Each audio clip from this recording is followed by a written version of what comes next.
Perhaps the most creative, elegant, and revolutionary scientific breakthrough in all of recorded history is Albert Einstein's theory of relativity.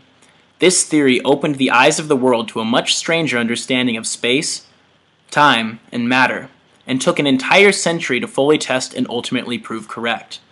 But what thoughts spurred this one extraordinary man to overcome the scientific problems of the day and redefine the laws of physics?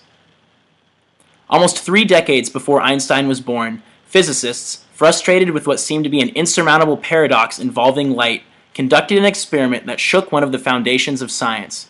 Just as waves in the ocean and waves of sound must travel through a medium, such as water and air, they were uncertain how waves of light traveled from the sun to Earth through the vacuum of space.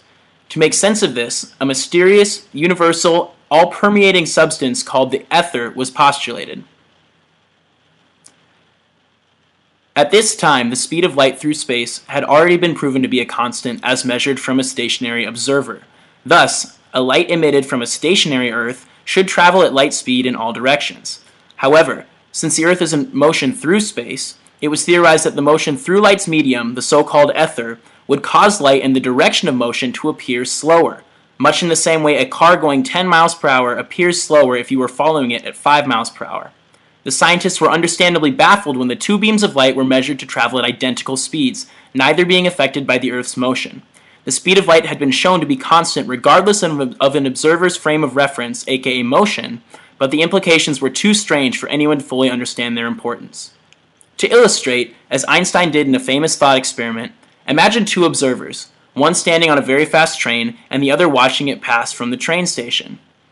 If a flash of light is emitted from the center of the train as it passes, when will the observers see the light hit the ends of the train car?